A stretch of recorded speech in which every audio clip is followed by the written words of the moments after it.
Yes,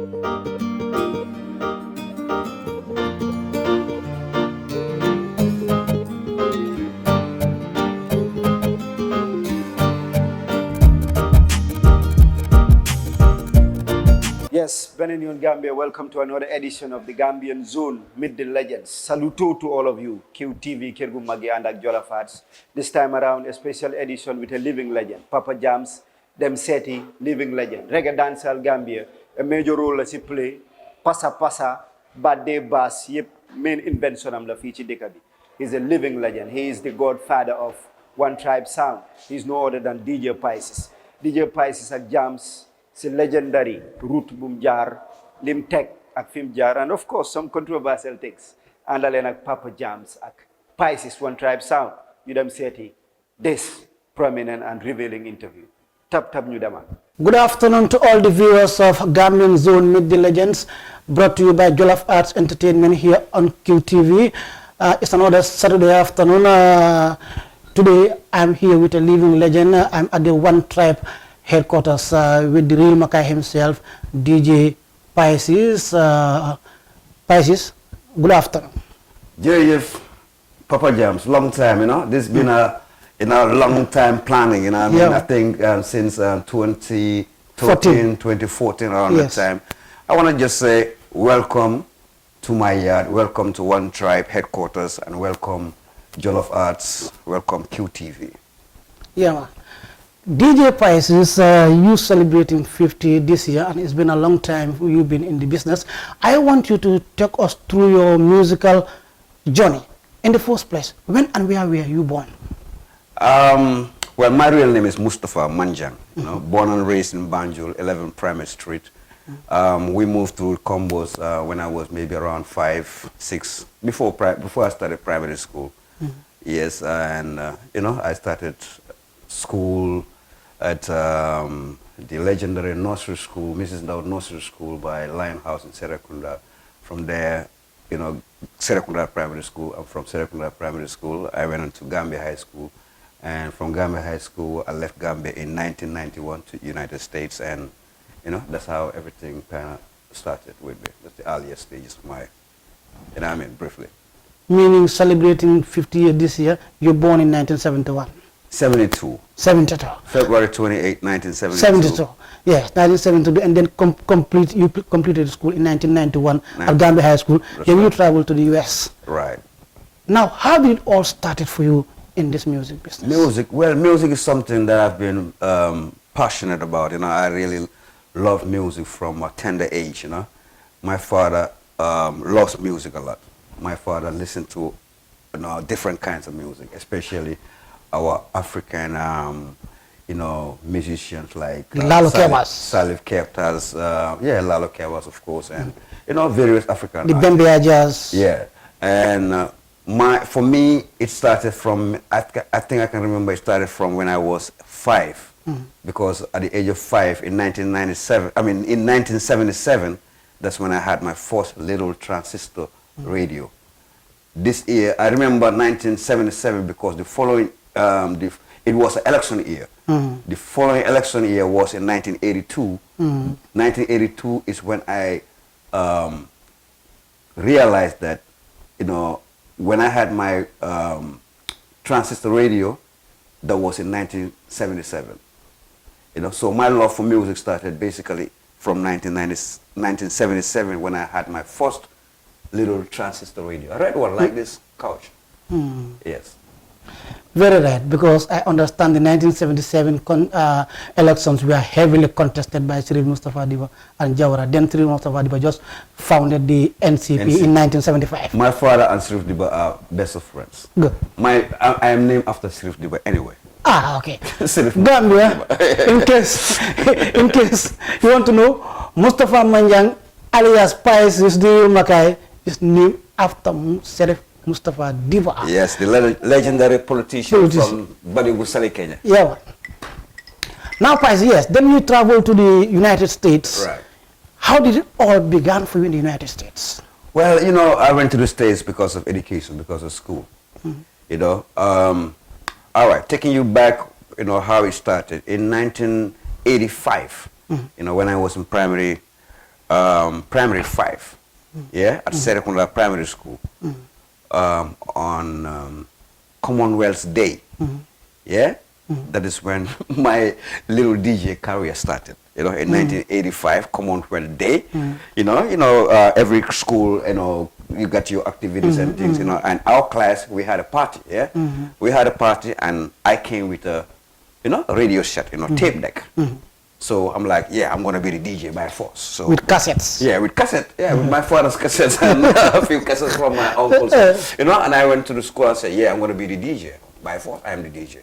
So that's how it started, Then this was 85. Then 89, I was in high school then, 88, yeah, 88, 89, we were in high school, Gambia High School. And, in high school we have these things called talent shows, fashion shows, and, stuff like that. Yeah, so in 1989, I played my first high school talent show. I was a DJ, and Wagan, Abdul Karim Fay, was the artist. He came on stage, he did his thing, sang a Bob Marley, he did a cover for Bob Marley, One Love, and I was the DJ. So 1989, when I was in Form 3, that's when it kind of started for me. I wouldn't say that official, but that's when I really started like, yes, I'm a DJ, at that event. And then after that, that was around December. And during that Christmas festive season that year in 89, we organized a talent show, by Paris Hall. Father Fadel in Cardiff. So that too I played, yeah. And then 91 I left Gambia, and then when I reached America, in 91, 92, 93, 92 I started college radio. University radio.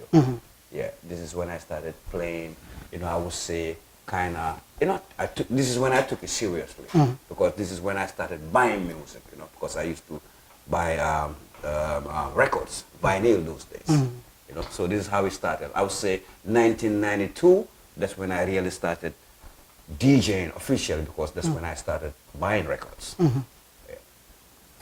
What were you studying in America?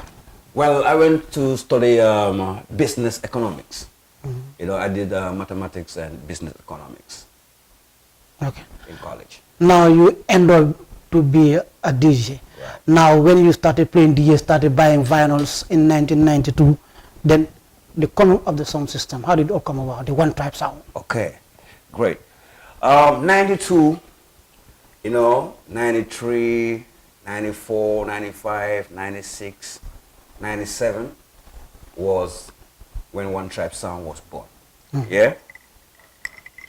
In 92, from 92 to 97, I was basically playing as a DJ, just freestyle, but mainly hip hop. I was bad with hip hop. That's how I started.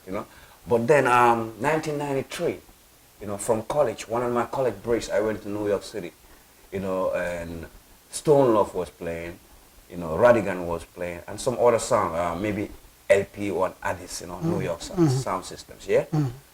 When I went to this party, man, it changed my whole perspective of music.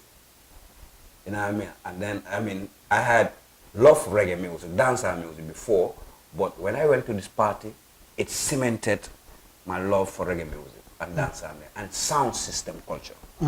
Sound system, playing dub plates, hearing dub plates and that, you know what I mean? It started from that.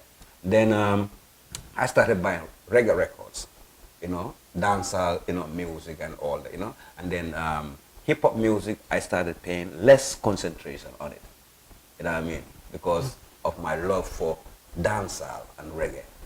Started buying records, rhythms, studying rhythms, because in reggae it's different from it's different from hip hop music.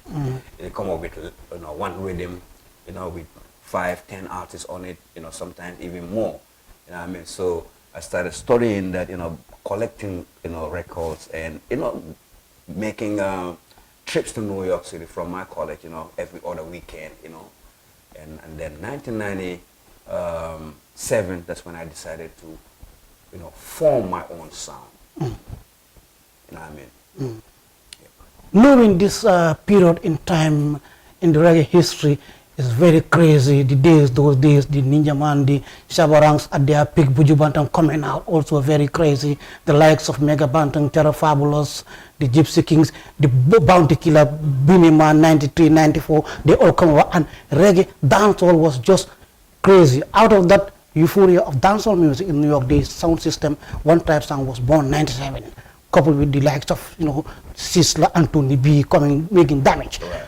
Now 97, 98, 99, you came back home, I think. Right. 99, I remember my first time listening to you over the radio was when Daddy Ile, the gangster soca, they hosted you. Right. Now you're coming back. What motivated you for your coming back? What brought you back? Okay. Like I said, I developed a real love for dancehall sound system culture after I attended that party in 93 in New York City with Radigan and Stone Love and some other sounds, yeah? I wanted to bring that to Gambia. What I saw, what I witnessed, I wanted to bring that to Gambia. When I left Gambia in 91, there was GRMP. You know what I'm saying? There was GRMP. I want to give them, much love and respect and everything because, they gave me a microphone, one time, yeah. People know, because I was in school, yeah, and I was a good boy attending school and all of that. You know what I'm saying? So I kind of took a backstage. I don't know if you remember the youth called Zanu. Zanu. He was a sprinter. He went for the 1996 Atlanta Olympics. I think still we don't have him. Zanu got inspired because of me. Okay. Jungle P was also there. Before Jungle P, I held the GRMP microphone before Jungle P, before Zanu and all of Phil Marshall. Before Phil Marshall, all RIP Phil Marshall, Mahmoud Bridget. I held the GRMP microphone before any of those people. I held the GRMP microphone, I think it was 1988 by the beach. Yeah? Like Dominos. You had Il Mundo and then you have Dominos. Yeah. You know what I'm saying? Like 1988, I was the first youth in high school, held the mic for GRMP. And I sang over the song. Sister Carol? No. Sister Carol rhythm. Remember? Yes. The rhythm. But me, I sang Andrew Toss song. Poverty is a crime. Yeah, okay. You know what I'm saying? So I rap too. Those days I was a rapper. I was rapping. I was DJing. You know what I mean? But when I went to the States, that's when I took the DJing seriously. I was rapping too because I had a song. I had a song that even made it as a soundtrack in a college movie. Yeah. I never knew that.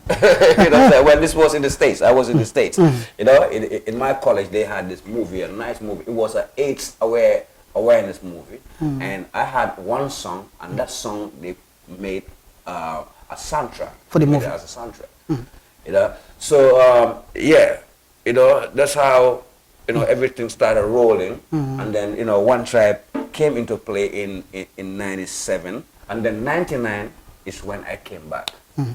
99 I came back with the sound, purposely to make the sound a Gambian sound, let the sound be in Gambia and let Gambian people know what sound system culture is. Although I did not have a physical sound system those days that I own, a friend of mine had a sound system, so we were in partner. I don't know if you know his name. I mean, if you know him, he's called Jigster. Jigster. No, I mean Jigster, yeah. Yeah, Jigster, Pakeba Jigo. You might, Jigster. He had a sound system and I had the music. So we used to do every Sunday by Domino's in 1999. I did that for like 9 months. I came here, promoted One Tribe Sound for 9 months for free. I used to organize shows for free, play at people's parties for free for 9 months, just to promote my name and the sound name. And then I left again, November, 99 for England. And then I started playing in England, getting, contacts, links with English sounds, Jamaicans out there, Birmingham, London, Bristol. So, you know, my name got concrete. My name got known in England. By 2002, I was getting bookings, playing shows here and there. You know what I mean? In England. Okay, shout out to the legendary group that you mentioned here, that the GRMP, Natibi, Johnny Jakali, Daddy Lion, and Ku. They also played their role here. Good to know that they are the people where you held the mic on that sound system, and they did a great work here. Now, you went back, and this time you went to England. You said when you were in England, you established link with sound systems in England. I think Qualitex sound was one of the sounds. That's right. That Qualitex. Yeah, I met Qualitex in Gambia. Qualitex met me at Dominus Beach playing music. Okay, but there's it's an English sound system. Yeah, they are English. Yeah, yeah, they're English. And you were having bookings in England, but then after you came back. Right. When you came back, how was it like? Okay, you know, I left for Gambia. I mean, I left Gambia for England, for the UK in '99, right? You know, 2000, I came back briefly, and then I left again in 2001. You know, I was there till 2003. You know, in 2002, I got in trouble in England, in the UK. You know, with the law and thing. You know, I don't have my papers and thing. You know, so they did me. You know what I'm saying? You know, England dipped me, you know what I mean? If you know what dip means, you know. You know what I mean? So I got dipped from England, from the UK in 2003, you know. But before I got dipped, I was in, you know, it was in Scotland I was, in captivity, you know. And one of the mates out there, a Jamaican, you know, we used to talk. He knows what I'm capable of, you know what I'm saying? He knows my level, he knows what I got. You know, he looked at me and said, yo, my youth, I wish, you know. You can't go to Gambia and make some money, you know, and play like Stone Love and them man there, Jamaica, you know. Like, you know, Kilimanjaro and them things, you know. Yo, you know, see how much around them man there make money, this, that. You know what I mean? And I thought about that. I really thought about that. That night I'm like, yo, what he said to me is really true, you know. I have to go back. I got all the music. I got the talent. You know, I can go back and make it in Gambia like Stone Love, Kilimanjaro, Bass Odyssey are doing in Jamaica. So 2003, yo, I forced it, the authorities, the Scottish authorities, yo, I have to go, you know, I have to go. You know, hard time. Then, yo, they dipped me. You know, got my stuff back, you know, everything, my records, everything. I come to Gambia. When I came to Gambia, the first person I met was Aliu, Mixmaster Aliu Ba. From the airport straight, I met him. I went to the beach. You know, from the airport, I went to the beach, to bathe, to clean myself.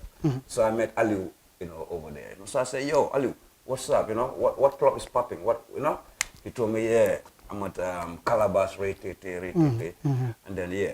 You know, then Calabas was at its peak. Yeah, Calabas was hot, you know, and, you know, so, you know, a few days after, I went to see Peter by Wow nightclub. You know what I'm saying? I told Peter, yo, I know, you know, we had a good rap for me and him. I told him, yo, give me your slowest night. Give me one of your slowest nights. You know, one night that doesn't happen, that you don't need, you know. I want to do a reggae party. You know, them time, there was no reggae, you know, reggae night in any club. If you want to hear reggae, you have to go to the Rasta man, to the ghetto place, you know, Rasta Garden. Rasta Garden, yes. You know, so I want to bring it to the uptown, to the, you know, to the mainstream, you know what I mean? So I went to Peter, you know, I said, yo, I want a night, he gave me Thursday night, you know, bam. So we started promoting Thursday night, you know, on radio and, you know, this, that, and my music collection was out of the world. You know what I'm saying? I was up to the time with music, you know, new music, party music, dancing music. So when I came to 2003, I'm like, this is my life. I'm going to have to make it out of music.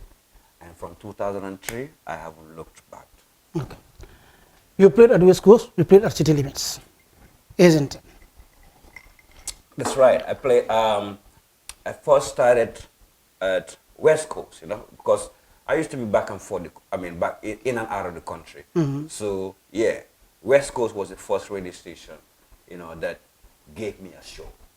You know, this was, when Phil Marshall was there, Gate Cisse was there, DJ Mo, a lot of people, you know. So I think DJ Mo or Hans, someone gave me the soul, you know, on West Coast.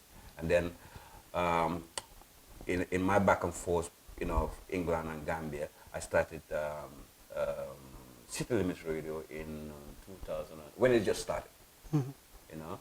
It started 2001. 2001, yeah, around that time, you know. Then, yeah, I was there for a long time, you know. And then I also had radio shows with West Coast after that, after 2000, and around 2003, 4. And then, you know, I was doing both one time. Good. Now you were playing at West Coast Radio, playing at City Limits Radio, combined to playing at Wow Nightclub, having a slot at Wow Nightclub. Then at Wow Nightclub, you have you open segments there where people come and play. You know, the Black Links, they do pass through. The Aussies, many heads, radio or club, they pass through Wow. And within that time, during that time, an alliance was formed called the Africa Alliance. Now the Africa Alliance, they said, you are one of the pioneers of the Africa Alliance. Tell me the formation of Africa Alliance, because Africa Alliance, we have the likes of GFAL, Jaisasune, Our Jobs, Ozzy, Energy Sound, Black Links. You don't forget One anything, Tribe. One Tribe. About this thing, you don't forget anything, my Papa. So out of an alliance was formed. Why was this alliance, the Africa Alliance? Africa Alliance is my brainchild. Yeah, man. You know, I'm the mastermind. You know, there are a lot of things in Gambia that I am the one behind it. You know, or a lot of people, I am the one behind them. I bring the best out of people. Yes, because they say in this alliance, Wagon of the Black Links was introduced as a One Tribe member. Listen to me. You know, Wagon, One Tribe is far, because if we want to talk about this One Tribe thing, we're going to be here for the whole night. You know what I'm saying? But what I'm saying now is just like a summary, you know. Wagon and I, you know, I am the DJ, you know, of One Tribe, you know. I formed One Tribe sound. But when I was living in America in 1999, I had this conversation or this, you know, deal with Wagon that, One Tribe is not supposed to die in America. When I leave, the name One Tribe is supposed to continue. So what he did is, you know, he started doing production. You know, he started making music, you know, producing artists under the One Tribe label. So he set up a label, One Tribe label, you know, while I carry on One Tribe sound in Gambia. So when Wagon left America and came to Gambia, he came to Gambia as a One Tribe. You know what I'm saying? And I was working with, bringing X-Miles, the Black Links people, you know, to my shows, giving them exposure. I am the first one to make them play in a nightclub, Black Links, DJ Blazer, X-Miles, and them. You know what I'm saying? So when Waga came, you know, he met me, he found me working with X-Miles and them, you know. So we formed a group called Africa Alliance. Yeah? The name, I think the name came from Wagan or X-Miles, different names, you know. So we tried to put up, you know, fix it up, yeah. So I was the head, I was the president of Africa Alliance, yeah. But when Wagan came, I told them, you know what, I think it's better I take a back seat and concentrate on my One Tribe sound and let Wagan be the head of Africa Alliance. This is how Wagan became the head of Africa Alliance. You know, the working relationship continued. You know, we had our nights, Sunday nights at Cotton Nightclub. You know, we had a lot of people, you know, like all the names you mentioned, they were all part of Africa Alliance. You know, but then 2008, I left Gambia and went to Sweden. Now, before you left, 2008, around 2007, coming to 8, they presented your birthday, the Alliance, isn't it? Right. Then after, there was an 11 May at Jakarta. Right. You went to Senegal, Gibraltar. Right. Papa Jah, you don't forget it. I forgot about this. You know. Now, When he went to Senegal, I remember listening to Sona FM, one radio station, where this guy, Big D, used to have a reggae show there, and you know, he was playing, he played the Smiling Coast, play many things. I think you brought the Smiling Coast rhythm there, and he was talking about you, and he played the Smiling Coast, and he started saying, talking about the reggae in the Gambia, talking about you, and then from there, you came back. Right. It is where then you left to Sweden. Sweden, first time. First time. Yeah. Now the alliance started disintegrated. Some say Pisces went to Sweden. Yeah. He took the alliance money and bought the air ticket and go to Sweden.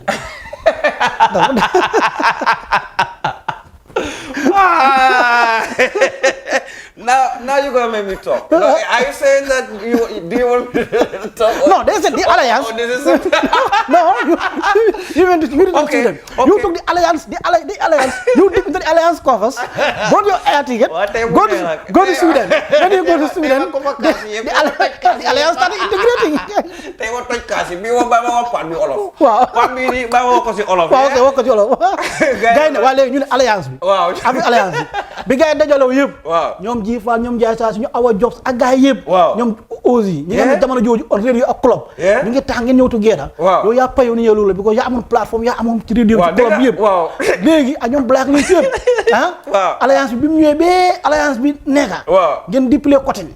Di dajale baxa bi. Yow gaay présent sa birthday. Ngeen def 11 mai bi. Nga dem Gibraltar Sénégal. Toj foofu. Ñib si. Rek jënd ay ticket. Dem Sweden ñu ne da nga def nii rek boo ci xaalis one tribe bi. Jënd ticket. Ak sa xaalis Afrique Alliance bi. Jënd ticket dem Sweden alliance bi na doon di tas. Ndeysaan.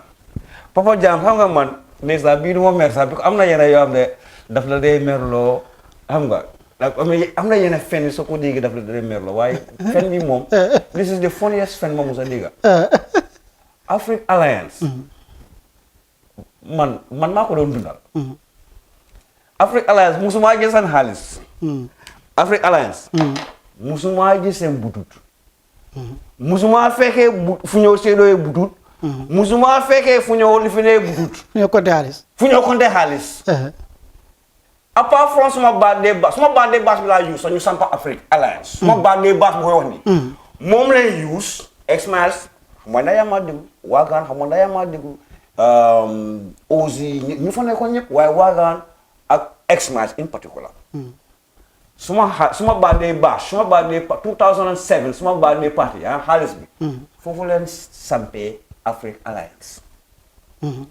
Afrique Alliance ñu doon play cotton nightclub every Sunday butut for xam nga 2 years xam nga 3 years butut musuma ko see collect si gars yi musuma maa jox butut njëgi essence sax musuma koo jox ñu ngi amoon like about 3 bank account 3 or 4 bank accounts Standard am nañ fa account Reliance am nañ fa account Trust Bank am nañ fa account account yooyu noonu yëpp butut musuma ko see gis butut musuma ko see laal waaye xam naa ñaata fa nekkoon bi ko den daa am meeting den dee xam lu ko nekka Afrique Alliance time boobu ne ma dem Sweden noonu man leen fi bàyyee like more than $500,000 more than $500,000 laa bàyyee gaay fii Afrique Alliance xaalis seen butut su ma ko lekkee boo balaa ngaa jàll sama bunti néeg bii nii yàlla naa fi flat dee bu ma fi bàyyee $500,000 in 2008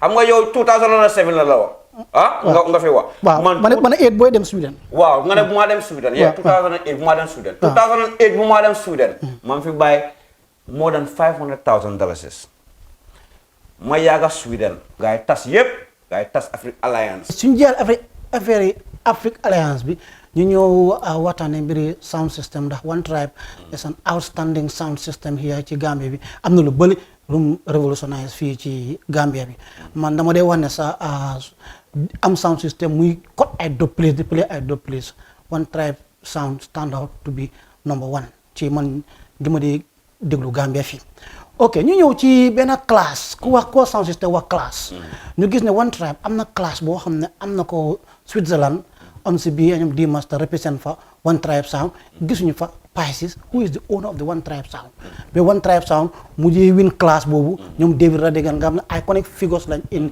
sound system culture in reggae music ñoom ñëpp ñu ngi fa woon waaye Pisces was not there. Yeah, Pisces was not there. How much Pisces was not there? you know, 2007, you know, 2007 in August, you know, bu ma nekkee, you know, Sweden, you know, suma pa si la gaañu, you know, yal na ko yàlla aaree àjjana. Yeah, and time boobu loolu yëpp ñu ngi si préparation this clash. You know, ñu ngi prepare, ñu ngi cut tops, ñu ngi def everything. Bam, suma pa gaañu, you know, so ma am pour ñib si, you know. You know, suma pa dafa gaañu tey, the next flight laa jël ma ñib si Gambia. Understand? You know, this was my first time in Europe in the middle of promoting my sound and preparing for the big sound class. You know, so ma ñib si, you know, so ma ñib si nag I have to, you know, reapply for a visa. Understand? Te bu ma doon apply visa, def ma ko pour man kenn dama ko defoon pour, you know, man maa couple of people. Understand? Man maa suma guy, man am naa traveling experience, am nga tukki naa, am naa visa, waaye, you know, ñu ma doon apply, maay suma co-applicants yi ñoom mosu ñoo tukki, xam nga. So, xam naa embassy bi they were not too convinced, you know. Jox na lu ñu amul lu ñu laaj te joxuñu leen ko. Foog naa xëy na work permit leen amutoon physically waaye ku ñu invite promoter bi mu ne, you know, forward na work permit bi to the embassy. So ñu apply visa amuñ visa. So amoon visa moo tax nekk woon in that sound class. But xam nga yàlla daf dee def yenn xam nga, you know, doo dee xam daal lu tax yàlla dee def yenn understand?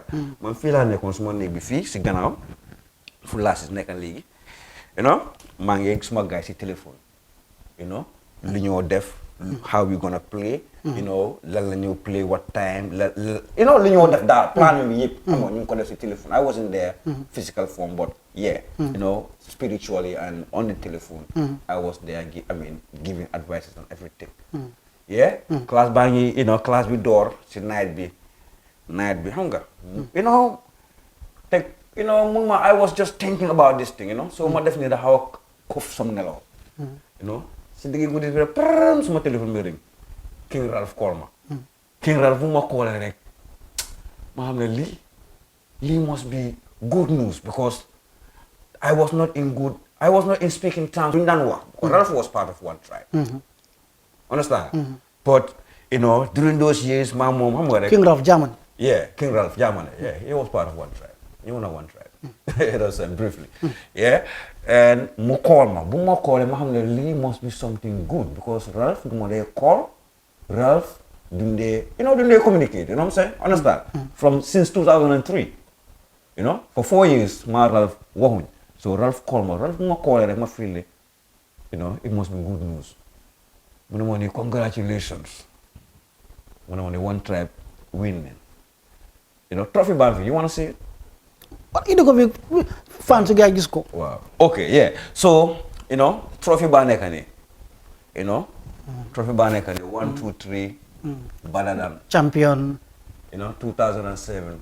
You know, Clash. 1, 2, 3 better than champion. You know, the only one tribe, the only Gambian sound. Kumusa them in a sound clash for the first time and beat 4 sounds. You know, 4 sounds. Sound from England, sound from UK, US, sound from Switzerland, and, you know, sound from somewhere in Europe. Understand? You know, this is an accomplishment. It's a, you know, it's monumental for me. You know, because, one tribe sound, yeah, you might say that, you know, we've been to one class and we won it. We can also say that we've never been beaten. The only sound system in the world that's never been beaten. Beaten, yes.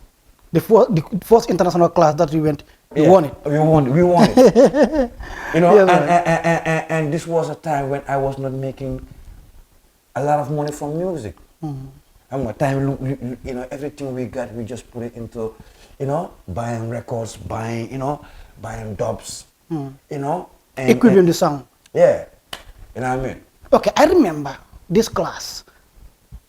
You were giving credit to Rebellion, the Rebel song. Yeah. Because understand na yaa ngi wax ni bi ngeen ko ñu am si ñoom dimanche bi ñu play rek daf leen génnloo points yu bari ci that clash. Yeah, the Rebellion song bi, you know, Rebellion song bi moo tëjoon that class. It was the last song. It was in a tune for tune. And you know, it was just intelligence. You know, intelligence we use, you know, in the tune for tune, and tune, you know, the for connect. Because class they play like rounds. You know, rounds is get them to tune for tune. You have tune to for play tune, better tune, keep play better tune, and keep play better. Understand? So tunesy, you know, class is never done. They're gonna play tune for tune. You're gonna play tune, keep play tune. Understand? So when they make tune for tune, after sit down, guy plays a last tune. You know what I play some last tune. Then you some last tune be. Rebellion little for the it's over. It's over. Jena. So obviously, intelligently use Fufu, you know, to play that tune, for that tune to connect with, you know, what's really going on at that time. You know, time on the last song, it's over. So when the tune itself, it's over. Come on, it's over. And it's a Gambian artist, taxi. Gambian yangi first plus me. You know, I'm actually like Gambian. The time we know Gambian in Europe, they love us. So the Gambian, they love us. Legi la rek guy am rek ñu ñoo daw ñu ngi lifin because am rek no da ngay war. Why they love Gambia those days. Ma deglu nak nga def programme ci télé benn bis rek di mer di wax na waaw tune bi Gambia lose nañ ko xam nga tune bi léegi dem na ci Jamaicans mooy time ñoom Fanta Moja ñoom Chok Venda yooyu noonu bu gars defee dat redeem understand nga see protest after tana sa bés ba am Hakim throw ko that question ne ko ne naka la loolu mu ne possible so moom mu ne rebellion mooy yóbbu tune bi xam nga promote ko jami fi Germany mu nekkoon number one ñu day bugga ko te fekkam moom moo amee right si xam nga so jaay ko noonu la fa demee man li ma expose noonu Gambien ñu bari ñoom du naa understand waaye Hakim du ma musa mere si li ma wax si radio on about that song understand gis loo moo ñëw na la mu ne la mu leeral la understand bi mooy moom he has all the rights cuunam la moo ko binda moo ko whatever but you know man fu ma doon waxee mooy artiste so loolu ndi mu di def am leen seen protection seen music bi bu dee yéen a ko binda bu dee yéen a ko wëy you know whatever am leen some kind of protection bu dee waaye soo na amutee loolu rek yow mun ngaa doog yaakaar ne wëy bi ni suma wëy la fekka du sa wëy kenn ku la ko bindal ku ko copyright ku ko moo la gën a xam ku ko register na loolu somewhere you know populist na ko yow da ngaa wëy la moom su ko ne anytime la ko ku ko ne la koo jox mu wëyaat ko so scénario bu moo xew with that rebel song bu noonu dafa dem Jamaica I don't know ndax story bi moom nu mu la ko expliquer noonu la demee di waaye man li ma foog mooy moom si boppam moo jël tune bi jaay ko kooku noonu fàtte naa ñu naa ko wéyaat is it Fanta Moja bang si non reading bi ñu moom reading bi si boppam you know xam nga ku wéyaat track bi si boppam waaw la not Bascom X I don't think Bascom X la de fàtte naa waaye am na koo xam ne si boppam play na lyrics exactly loolu la woy lu mu ci amee rek mooy fi droppé de bii di Muslim people loolu rek la si amee loolu moo laa woon le rebellion moom mu toon cuun bi bindutoon cuun bi danga ko bindal cuun bi waaye even though man because ku weyaat cuun bu noonu moom versionam bi kenn xamul ko it cannot be bigger than the rebellion the original so Hakim lu mu def foofu noonu come on it's not musically ethically right good no it's not I'm not the right to def ko pour moom but come on it's not musically ethically right it's the words of the real Mackay himself Mr. Pisces now ñu seetaan rebellion recaller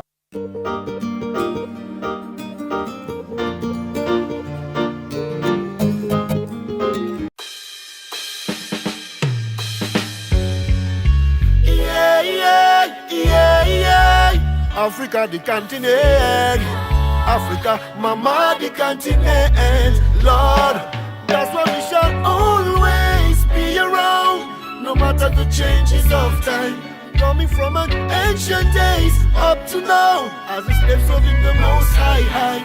No, we no afraid of no one, but God alone, who's worthy to take my life. And if it's not Him, there is no one who can protect us from His wrath. For all those who live in a frustration, tell them better days is ahead. Oh Lord, for those who perpetrate tragedies of war and crimes, judgment coming on the head. And all the victims of prejudice, the poor and the meek, tell them justice shall prevail. Oh Lord, yeah. And all the wrong things they want people to get used to, the type of illusion they try to execute. When can be so dark, think of how to stay alive, living conditions so hard, pushing to the extreme side. So just keep thinking, causing your perspective to slide, as if things we know as good no longer seem right. But after a long night of darkness, here open the sunlight. The uniqueness of God is nature is so sublime. If it can move mountain, don't you ever lose sight. Hold on tight with hope, surely things shall shine bright. Surely we shall overcome, no doubt. God Almighty we trust, in God alone we trust. Yo, surely judgment day shall come. Oh Lord, upon everyone when the wicked are go run. For all those who live in a frustration, tell them better days is ahead. Oh Lord, for those who perpetrate tragedies of war and crimes, judgment coming on the head. And all victims of prejudice, the poor and the meek, tell them justice shall prevail. Oh Lord, yo.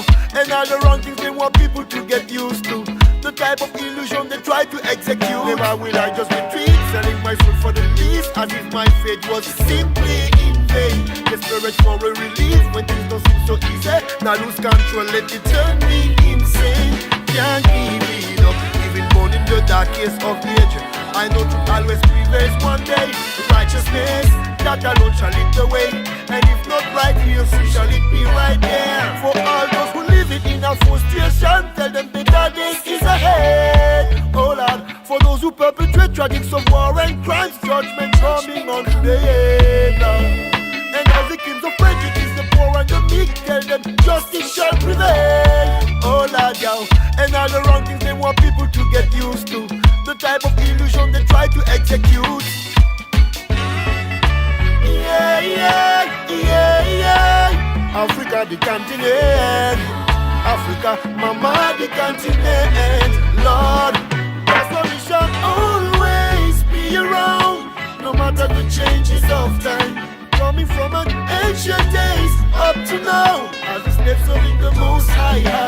No, we no afraid of no one, but God alone, who's worthy to take my life. And if it's not Him, there is no one who can protect us from His wrath. For all those who live in a frustration, tell them better days is ahead. Oh Lord, for those who perpetrate tragedies of war and crimes, judgment coming on the head. And all victims of prejudice, the poor and the meek, tell them justice shall prevail. Oh Lord, yo. And all the wrong things they want people to get used to, the type of illusion they try to execute.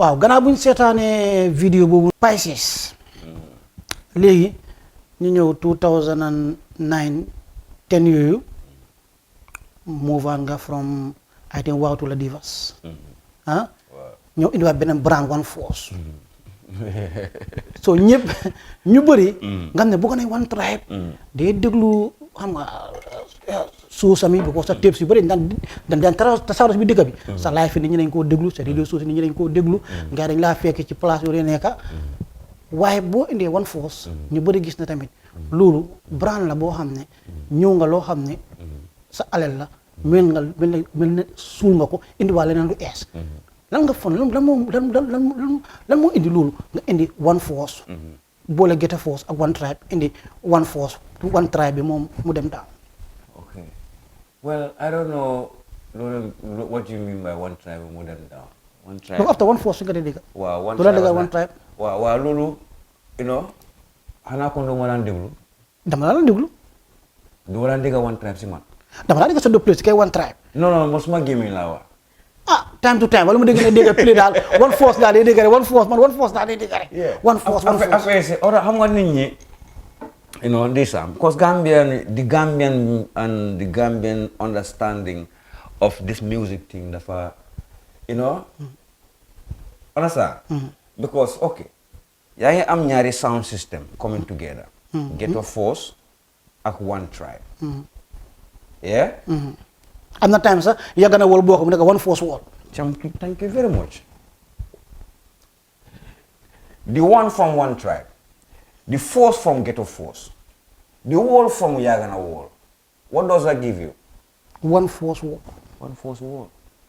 So, naka la ñoo amee One Force Wall or One Force, and you still keep hearing One Tribe or Ghetto Force or whatever. So they get One Force. It's including One Tribe. It's including One Force. So they get One Force Wall. It's including Yangewa, One Tribe, Yangewa Ghetto Force, Yangewa Yagana Wall. One Force Wall. So come on, it's three of us, three sounds, working together. Making a partnership. Making a partnership. Yeah? So does it make sense? Guy wanna dig like One Tribe all the time? One Tribe, don't go dig a man, someone like a radio or man to play. Yeah? One Tribe, must have them defend them, must have them. Why Gambian we understand it, then they them send low understanding that mean when you turn into a narrative. Understand? When you turn into a narrative, they legally don't blame me because must not make a post about it. Because wagan si bopam must not them be like mahana One Tribe. Okay, lead them na make a narrative. Man lima gum moy mbolo moy dole. In anything I do, fu nek lima def even mo nek xalé sa suma criminal life mo def America sax mbolo moy dole. Man ci lima nek dama lay isi ine ñu bokk ci ku nek am loy lekka ku nek am mucciat ku nek am ci loy mucciat. One Force Wall bi moko amé ñep nga diga. Ñep nga diga digulo won One Tribe rek. Pisces rek ak few people am dégg nga Lassis dégg nga ñoom Simplest ak ñeneen ñoom Jaffa many DJs understand nga ñu ne One Force 10 years maa ngi build One Force 10 years laa ko build 10 years 2010 ba léegi 12 years actually so léegi dem ngeen ba def loolu a narrative ne One Tribe amaat One Tribe dee na or One Tribe is going down. No, One Tribe is never good. Pisces mungi play. Pisces is One Tribe. So they get One Tribe is me, Pisces. Danga dega dena. O danga dega dena. No. Legi. So how can One Tribe go down when Pisces is still playing? Pisces ain't touch Europe. 4 years since 2017. Bala Corona every weekend mangi Germany, Italy, Switzerland, luma play Europe. Can now nobody. Ben DJ, Ben Gambian DJ, take na jël time balang ma dab. Understand? So who was I representing? Léegi ñu ñëw ci loolu. One Tribe sound bi si boppam. Inspire youth yu bëri. liggéey nga youth yu bëri. Understand? liggéey nga di like ñoom Jifal. liggéey nga ñoom Blazer. liggéey nga ñoom Bizians. ñoom Jaffa. liggéey nga ñu bëri. But dañ dee wax ne Pisces. One Tribe ñu bëri ñu fa nekkoon ñu jaar bi Jifal ma ko laajte mu ne ma ne no man I was not working for One Tribe but I was working with One Tribe kon dama ko doon laaj yaa ngi One Tribe after nga gina from G-Click mu ne ma no I was not working for One Tribe but I was working with them understand so léegi ñii naka doon di gars yi dee ñëw di génn di dem ngay bilaat ñëween was it ne Pisces is very tough or Pisces it's not easy going with. What was the problem? Well, you can say both. Kuneka, I'm got the right to define, make no say. Understand? Man, I don't expect anybody to be with me forever. Understand what? Don't find me need to live forever. I'm G-File, I knew they come. Man, I just open my doors. Man, do what they can do. Man, man. People come to me. I open my doors for you. My doors are open anytime you want to walk out to. Same way, no anyway. you can walk out same way. Understand? Why? Ask them what they bring in. Nothing. They don't come with nothing, but they go with something. They go with name. They go with extra talent. They go with reputation. They go with respect. They can see ñoom. La gën a war a Pisces li la ba def. Ask them. So amee na yàlla bul génn a fii ma survive. La laa leen def. No. People, man, them what they use. People use me. And I love it. People use me. Ñoom jifa ñooy wax nii. Like leen. Where's their career after they left one tribe? Business youngs, seen career fan la dem after they left one tribe. Laaj leen. naa leen laaj. fan la seen non jàpp nga laaj leen sax yow gis nga sax. non jifa naa ko laajaat. youngs dinaa ko laaj. ñooy seen career fan la dem. One tribe moo leen jox tur man maa leen jox tur man I bring the best out of you. Man, I don't see you as a worker who work for me. Yeah, we work together.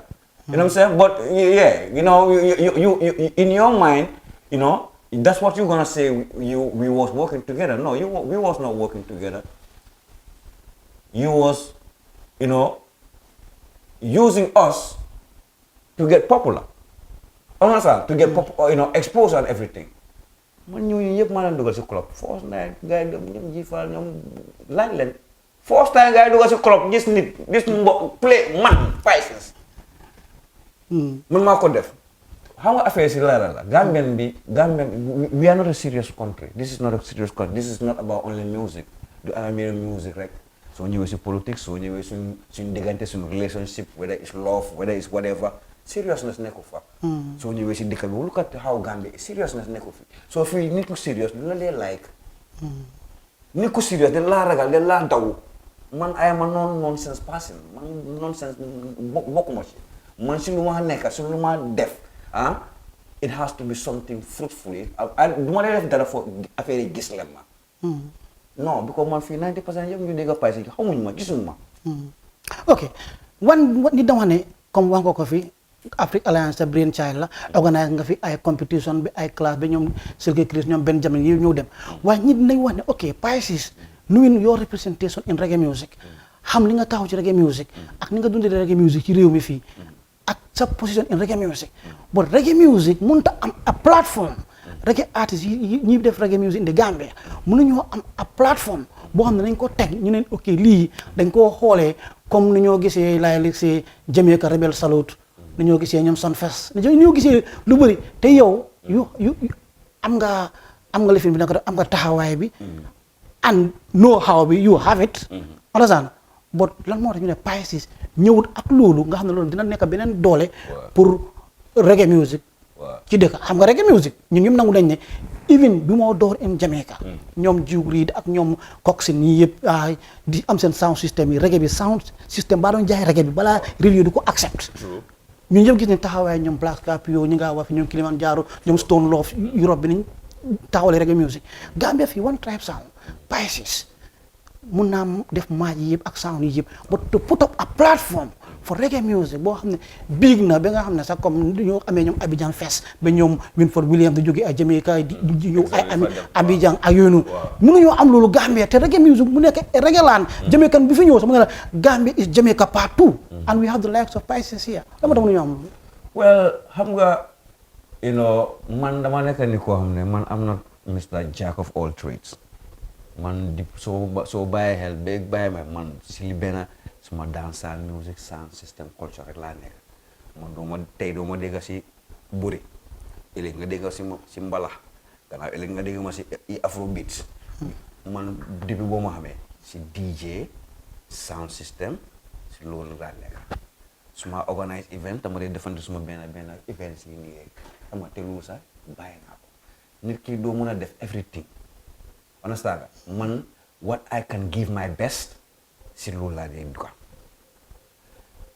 platform as in fooy waxee nii mooy comme like a festival or a stage show loolu ngeen a wax ni fii festival amu fi Gambia amu festival Gambia benn musical festival amu fi waaw yow nga indi ko understand ma non déglu ma moo tax ma ne la du everything nga dee mun su ma ko mënutee nda ko keneen def man lii laa mun a def am suma sound play suma lii laa mun xanaa by force la bu dee by force la kon jox ma xaalis bi ma def ko. yow ak sa lijjanti si biir dëkk bi ak sa tawaay yëpp mënoo lijjanti loolu. mën naa koo lijjante. waa lijjanti ko. non bëgguma ko. kon bëgguloo ko def. bëgguloo rek aar si am plateforme na ko keneen def na ko keneen def it's too much headache. understand it's too much headache moo si nekk ak too much yabaate too much disrespect in Gambian show business because fii ñu bëri xamuñ eewuñ du they understand open mic gaa ngi nii fii dee na I mean sorry deewul waaye gars yi stop nañ ko. understand nga God knows yàlla xam waagaan ñu dee go through. understand nga nit ñi dem nañ ba def open mic loo xam ne comme ñoom ñoo ko moom te loolu is a business ñooñu business la foog na lii is a national thing lii suñu affaire dikk la lii suñu lii la lii suñu lii la lii suñu where fan ban government o ban institution national institution ñoo design open mic ñu ne ko ne waa am waagaan lii la ba ngeen ko war a ooyee lii suñu alal la bu dee suñu alal la kon lu la ngeen nangu mu go down ni ku nekk dafa am sa spécialité man loolu laa gom ni ku nekk loo mën a def nga def loolu man i festival yi i show yi li plateforme yi nii nagaay wax lu leen ne man li ma mën a def Gambian music def naa ko man xam naa ne fii Gambie fii kuy play dancehall music reggae music or fu ñoo play dancehall music te muy generate either finances or whatever man yow soo amee $10 man in playing dancehall music sa place o yow nga play ko nga am si dara man $10 nga am man $3 tiyaabul na ñëw si man léegi sa play dancehall music boobu si boppam ñu ñëw ci boobu tamit man dama daan follow sa radio show si am na artiste yoo xam ne benn tey sax gis nga VC by his deeds that song yu laa njëkk a dégg nga trop understand songs like that there are many I can call them they are very sweet reggae tunes but after Pisces sa critics understand said Pisces when so commercial whilst te fekk dancehall xam nga ñun yoo xam ne ne dancehall is reggae music waaye dem na ba nga xam ne stand out na to be its own genre in reggae understand dancehall dem na ba nga xam ne Pisces dafa far ci dancehall ba nga xam ne he is less reggae culture when it comes in terms of presenting it. He's more dancehall, more vibes cartel, more commercial. Understand? More money making. Whilst those days you get a dancehall boom involved with so much badness and slackness. Well, that's life. Okay. Man, that's my personality. Dancehall is my personality. Understand what I mean? Man, dancehall is my personality. Yeah? Man, first new in Gambia.